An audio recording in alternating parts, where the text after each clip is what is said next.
안녕하십니까, 정관용입니다.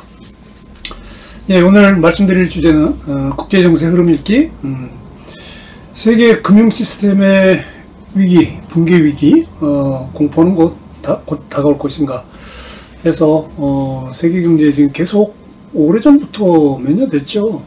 지금 세계 경기가 세계 경제가 굉장히 불안하다라는 이야기들이 계속 나오고 있고요.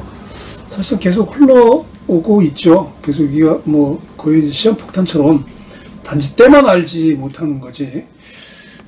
지금 세계 경기 전체적으로 이제 세계 자본주의의 성장세가 꺾이면서 역시 이제 이 다자간 무역으로 이루어졌던 이제 그 세계 자본주의 경제 질서가 위기를 맞은 건 사실입니다. 그 뭐 전 세계 경제 전문가들도 이야기를 하고 있고요. 특히 올해 들어서는 그 전문가들, 세계 경제 전문가들의 위기에 관한 얘기가 굉장히 많이 나오고 있죠.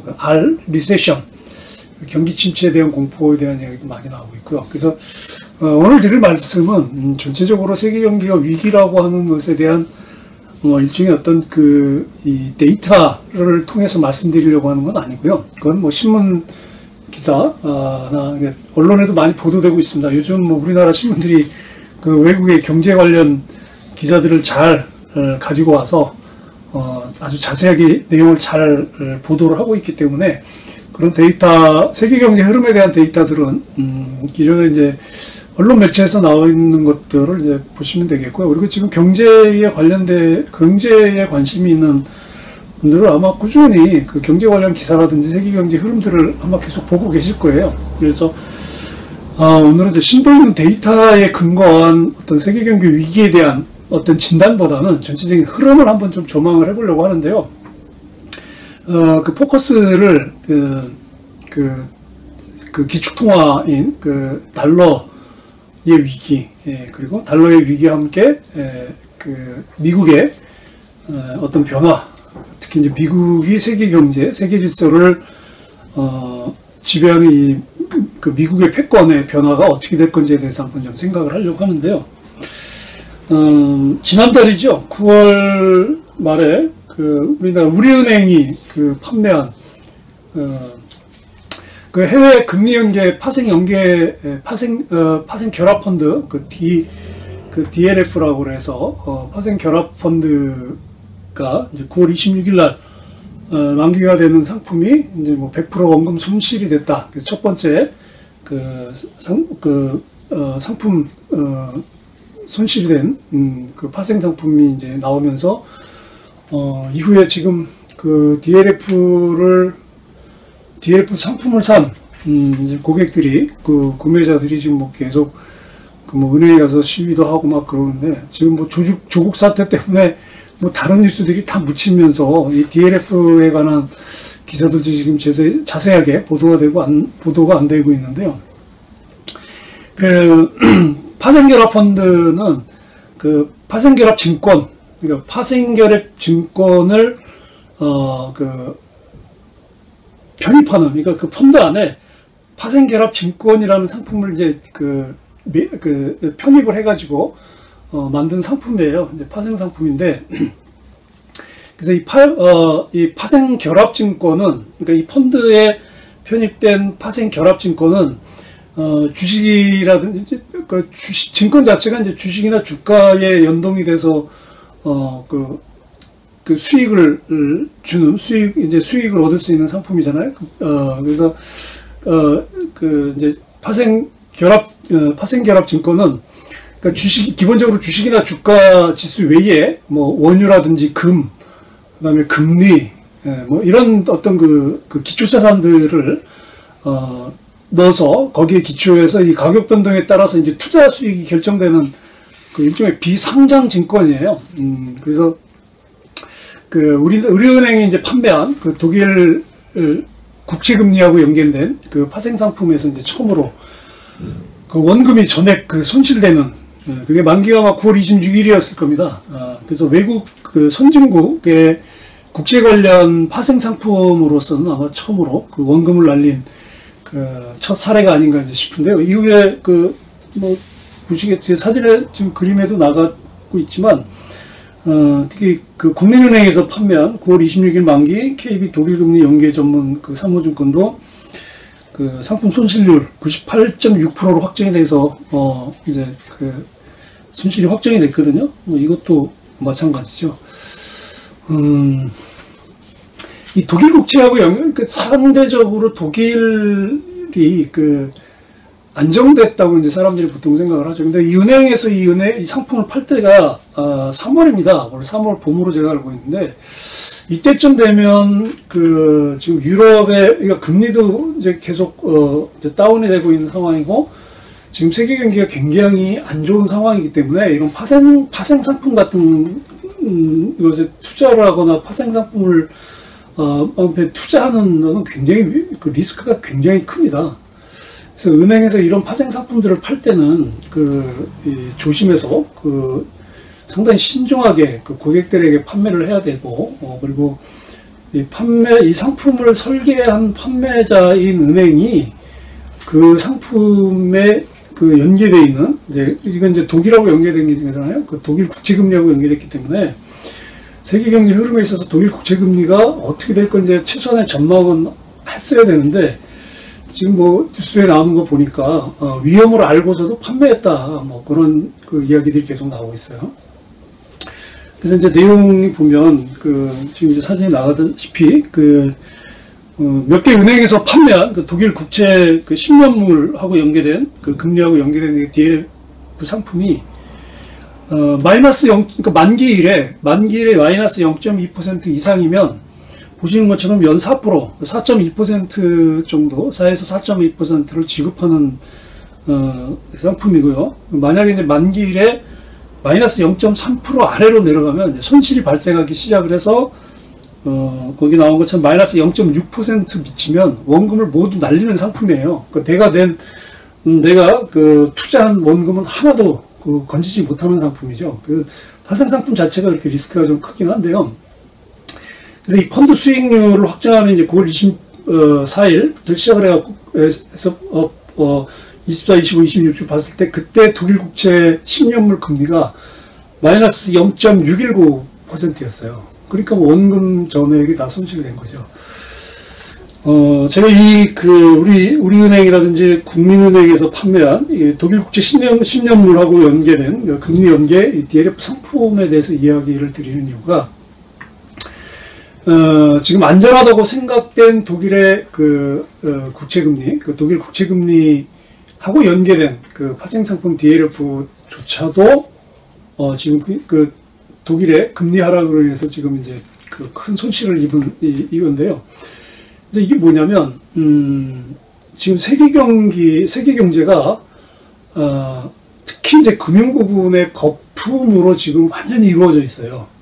그래서 이제 실물 경제하고 금융 부분 경제가 금융 부분이 이게 사실 분리되어 있어요. 이제 그 분리가 돼서 처음으로 이제 나타났던 그 위기가 2008년도 미국에서 발생한 이제 금융위기인데 그 이후로 2008년도 이제 리만 브라더스가 이제 파산을 하고 그 이후에 미국이 2009년부터 시작해서 2009년 10, 11, 12, 13, 14 한 6년 정도 그 달러를 엄청 찍어냈죠. 이제 양적 완화라고 부릅니다. QE.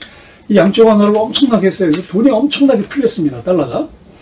근데 이제 달러를 풀어서 그 채권을 이제 매입을 하는 거죠. 미국 채권을 가지고 있는 나라로부터 이제 채권을 매입하는 이제 그런 이제 양적 완화를 한 6년 동안 미국이 하다가 이제 계속 그 달러를 찍어낼 수 없잖아요. 그래서 이걸 이제 유럽 연합에 이제 유럽 중앙은행하고 일본으로 넘겼어요. 그래서 2016년, 17년 한 2년 동안 유럽 중앙은행하고 일본이 이제 양적 완화에 참여를 해서 돈을 엄청 찍어냈죠. 이제 그러다 보니까 뭐 지금 이제 2008년, 2018년, 2019년 지금 전 세계 금융 부분의 통화가 과잉 상태예요. 이제 그렇게 해서 만들어지는 이제 다 여러 가지 이제 금융 상품, 소위 이제 거품이 이제 지금 엄청나게 쳐져 있는데, 특히 이제 유럽 중앙은행 같은 경우, 이제 유럽 중앙은행이 지금 올해 또 다시 그 돈을 찍어내기 시작을 했죠. QE를 또 시작을 했어요. 근데 올해 7, 8월에 금리가 하락을 했어요. 그리고 지금 매월 200억 유로를 계속 지금 유럽 중앙은행이 찍어냈습니다. 지금 우리은행이나 국민은행 KB에서 판매한 이 독일 국채 금리 연계 DLF 상품 같은 경우 지금 독일의 독일의 금리를 보면 특히 이제 독일의 대표적인 이제 금융기관인 도이체방크나 코메르츠방크가 지금 엄청나게 추락을 하고 있어요. 도이체방크 같은 경우는 지금 한 50조 달러의 그 파생 상품을 가지고 있어요. 그래서 지금 전문가들이 도이체방크는 살아날 길이 없다고 지금 보는 것 같아요. 그러니까 이제 거기에 독일의 국채하고 연계된 이제 금리 연계 DLF 상품이 이제 이렇게 금리가 하락을 해서 투자자들이 이제 전액 손실을 보게 된 건데, 지금 이런 그 전반적인 이제 그 2008년 그 미국 금융위기 이후 그 세계적인 어떤 이 양적 완화 추세, 그러니까 이제 달러를 계속 찍어내고 통화를 이제 계속 팽창시키는 가운데서 이 금융버블이 굉장히 심해졌어요. 이제 금융버블이 심해진 이 상황이 지금 한 10년 전 리만 위기가 왔을 때, 리만 브라더스가 파산할 때의 상황과 지금 또 비유사해요. 그래서 굉장히 많은 이제 그 전문가들이나 관련 이제 그 경제학자들이 엄청난, 이번에 또 이 금융 버블이 터지게 되면 아마 자본주의 역사상 아마 엄청난 그 경제 위기가 올 거다. 그래서 어쩌면 자본주의가 완전히 그 리셋을 하는 상황으로 올 거다라고 지금 전망을 하고 있습니다. 그래서 그 2008년도에 이제 리만 사태 이후에 이제 쭉 지금까지 흐름을 보면, 세계 경제 질서에 약간 변화가 있었죠. 2008년도에 미국 금융위기가 발생하고, 마지막으로 그해 9월이죠. 리만 브라더스가 파산하고 나서, 그 세계 경제 질서를 주도해왔던, IMF나, 또는 이제 세계은행, 월드뱅크, 세계은행이라든지, BIS, 국제결제은행이라고 하는데, 이런 어떤 국제 금융체제를 감독하고 있는 운영기관들이, 그러니까 그전에는 이제 그 G7이라고 하는 이제 그 경제 선진 국가들이 이제 세계 경제를, 질서를 결정하는 이제 그 의사결정 기구가 이제 G7이었는데, 리만 브라더스 이후에 이제 G20, G20로 바뀌었거든요. 그러면서 이 IMF라든지, 국제통화기금이라든지, 세계은행이라든지, 이제 이런 BIS가 이제 독립적으로 운영이 되다 지금 이제 G20 밑으로 다 편입이 됐어요. 그래서, G20 이제 이제 산하기구로 이제 재편이 되면서 어떤 작업이 이루고 있냐면, 1969년도에 IMF가 지금 현재 국제 기축통화로 사용되고 있는 달러의 그 기축성을 상실했을 경우에 이를 대체할 가상화폐를 1969년도에 말기로 결정을 했습니다. 이제 SDR이라고 해서 이제 국제 유동성 인출 권리인데요. Special Drawing Rights라고 해서 이 SDR이 현재 지금 IMF에서 만약에 달러가 기축통화로서의 지위를 상실하면 이 SDR을 새로운 기축통화로 사용하려고, 일종의 가상화폐예요. 사용하려고 지금 준비를 하고 있는데, 이제 기축통화라는 게 그렇잖아요. 이제 국제 간의 어떤 결제나 이제 금융거래의 기본이 되는 통화를 우리가 기축통화라고 그러는데, 지금 2008년도 이후에 미국의 연방은행이나 FRB부터 시작해서 유럽 중앙은행, 일본 등등에서 이런 중앙은행들이 통화를 너무 많이 과잉으로 이제 발행을 해서 이제 채권을 매입하는 일종의 이제 양적 완화로 금융버블을 너무 팽창시켜서 리만 위기로 거의 이제 유럽과 미국의 금융위기가 거의 붕괴로 가기 시작했던 이 채권 금융 시스템을 지금 계속 연명해가고 있습니다. 그러니까 마치 이제 거의 이제 그러니까 생명을 유지하기가 힘든 그런 이제 중증 환자가 마치 이제 산소호흡기를 꽂고 겨우겨우 살아가는 그런 상태가 지금 세계 경제예요. 그러니까 그 산소호흡기 역할을 하고 있는 게 지금 그 미국의 FRB가 했던 이제 그 양적 완화, 그러니까 그 통화를 이제 팽창 통화를 이제 과잉으로 만들어낸 거, 그리고 이후에 이제 유럽연합의 유럽중앙은행과 일본이 이제 바톤을 이어받아서 그 통화를 과잉으로 발행한, 이게 지금 산소호흡기예요. 지금 이미 망했어야 될 세계 금융 시스템을 산소호흡기로 연명시키고 있는 거예요. 그러니까 이게 이 지금 통화 과잉 이제 버블이죠. 이 버블이 언제 터지느냐, 즉 지금 이 사람에 비하면 이제 거의 이제 목숨을 다할 이 중증 환자에게, 죽음을 앞둔 그 환자에게 산소호흡기를 언제 빼느냐의 문제거든요. 이게 아마 적당한 때에 아마 이 버블이 터질 거라고 보고 있는데, 언제냐가 문제인 거죠. 언제냐. 그렇게 되면 이게 가장 먼저, 그러니까 만약 이 세계 금융 시스템이라고 하는 이 지금의 이제 버블로 가득 찬 세계 금융 시스템이 붕괴가 되면 가장 먼저 발생하는 게 이제 미국의 그 달러. 이 달러가 지금 가지고 있는 그 기축통화로서의 지위를 상실하는 거예요. 이게 가장 첫 번째입니다. 그래서 IMF가 이제 그것 때문에 이제 SDR을 하겠다고 이제 또 발표를 했고요. 또 여기에 발맞춰서 이 세계 금융 시스템의 그 버블과 아울러서 변화를 감지할 수 있는 이제 또 하나의 사건이 뭐냐면, 올 6월이죠. 올 6월에 뭐 세계적인 SNS죠.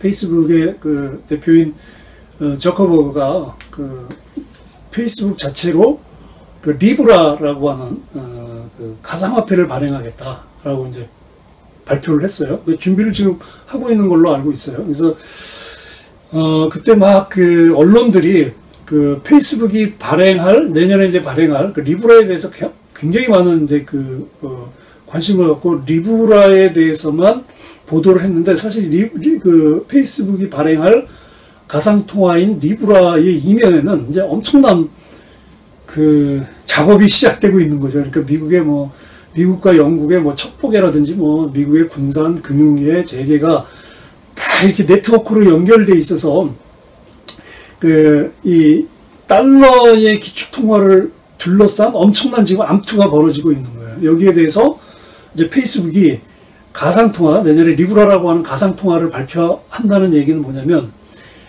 미국의 달러가 기축통화로서의 지위를 상실한다는 전제하에서 지금 시작되는 거예요. 그러니까 이미 페이스북에서는 미국의 달러가 기축통화로서는 더 이상 생명을 유지하기 힘들다라고 본 거죠.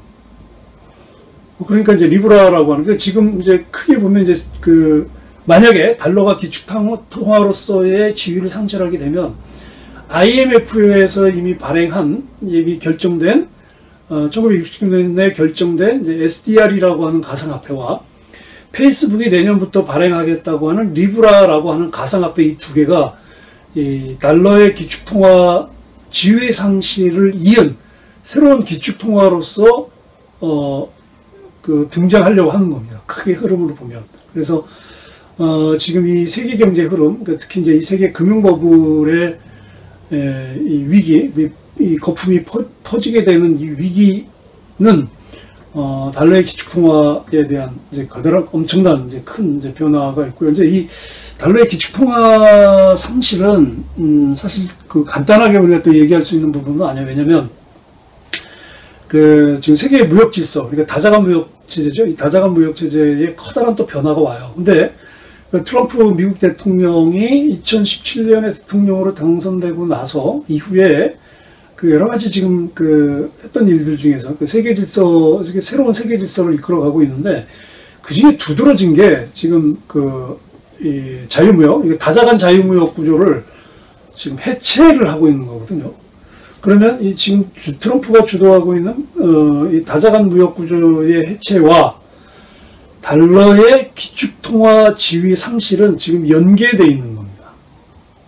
연계되어 있는 거죠. 최근에 트럼프가 FRB에 대해서, 미국 중앙은행이죠. 에 대해서 계속 돈을 더 찍어내라, 금리를 더 내려라 하면서 막 거의 반협박성. 그래서 실제로 이제 돈도 계속 찍어내고 있고, 그러니까 재작년까지, 유럽중앙은행하고 은행이 했던 통화 발행을 이제 중지하고, 그걸 다시 또 이제 미국의 FRB가 받아서 지금 찍어내고 있거든요. 거기에 지금, 금리까지 지금 계속 인하를 하고 있어요. 이제 계속 이렇게 가게 되면 어떤 결과가 나오냐.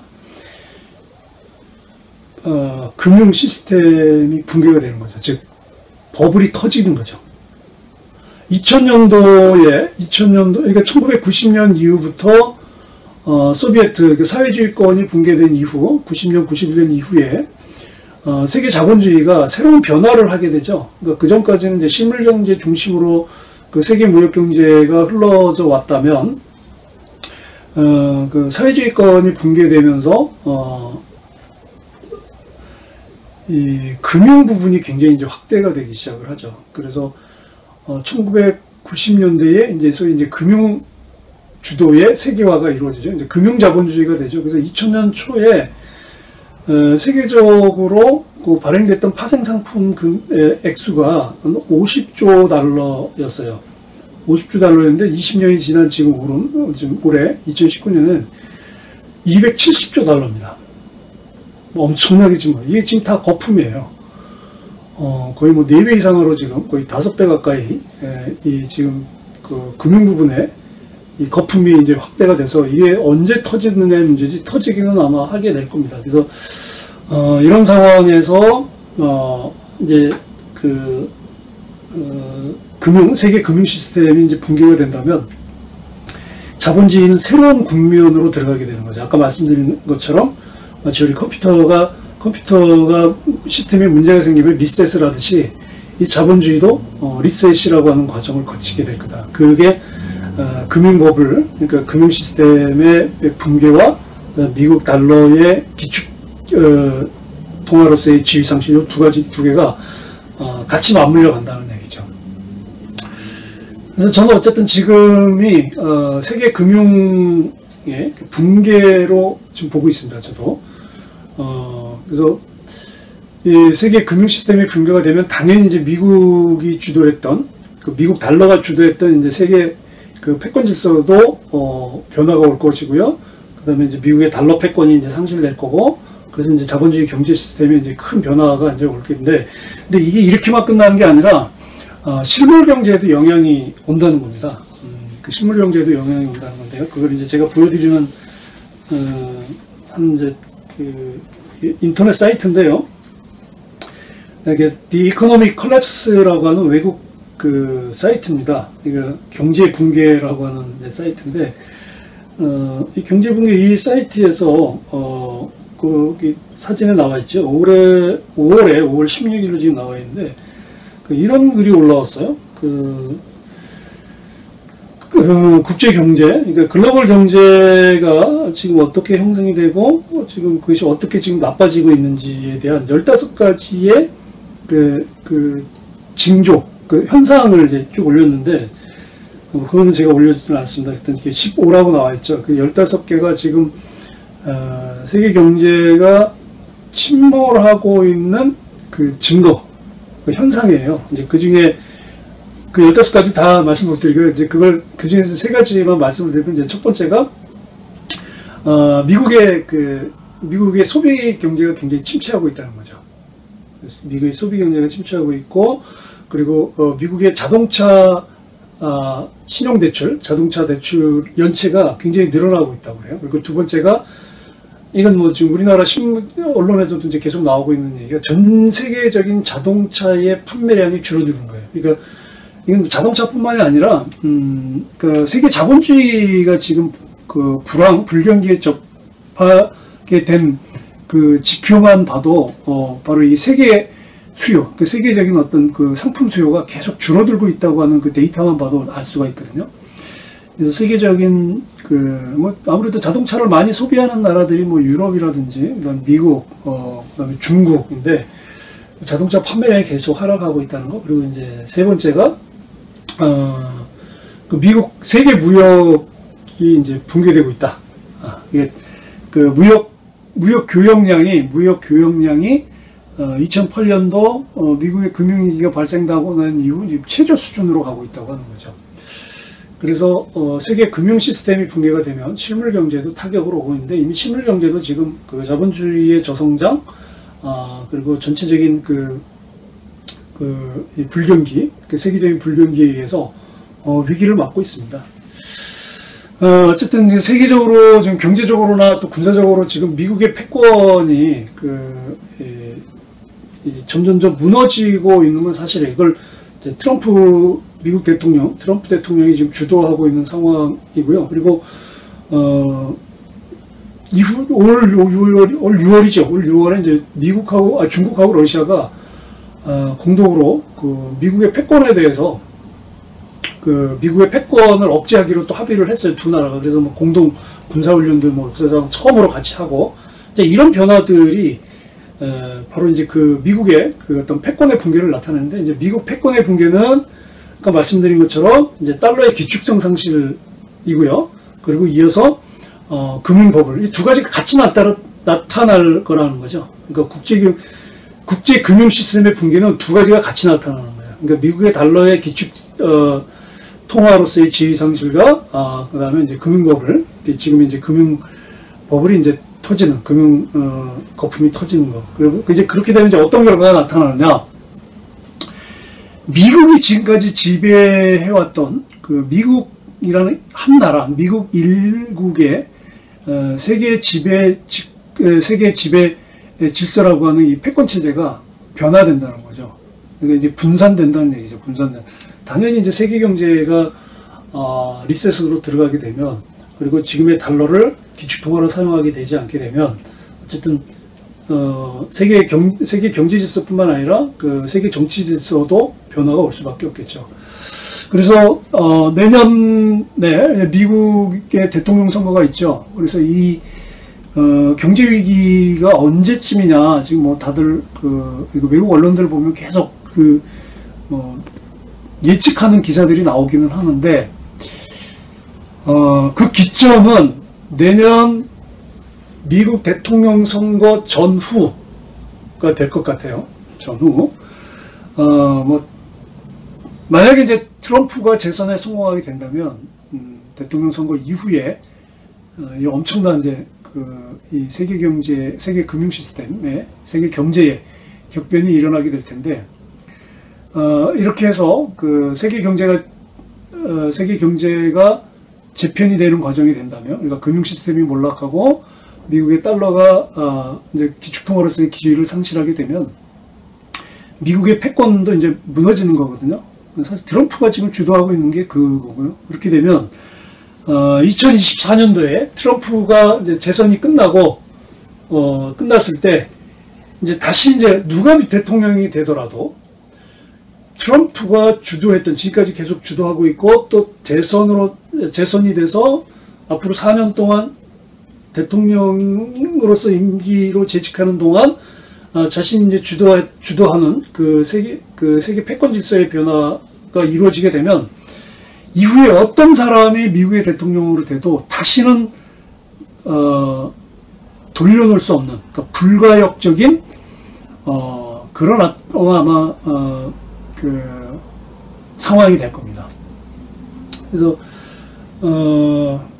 뭐 미국의 군산 세력이라든지 지금까지 미국의 지배 질서를 계속 유지하고 싶은 세력들, 그 세력들은 여전히 이제 트럼프하고 지금 계속 대립을 하고 있죠. 지금 또 탄핵 얘기가 나오고 그러는데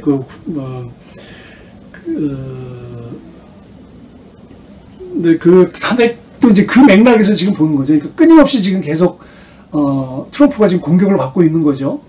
그래서 미국이라는 한 나라가 지금 지배하고 있는 세계의 패권 질서, 이 패권 질서를 놓치지 않으려고 하는 미국 내에 그 반 트럼프 세력들, 그러니까 군산 세력들이 트럼프에 대한 공격은 계속 이어지고 있는 거예요. 근데 어쨌든 뭐 트럼프가 재선에 성공을 하고 2023년에 본인의 뜻대로 미국의 이 패권을 분산시키는 데 성공을 하고 세계의 패권 질서가 변한다면, 아마 이후에 어떤 대통령도 다시는 그 미국의 패권을 원상태로 돌려놓기 힘들 거라는 예측을 해봅니다.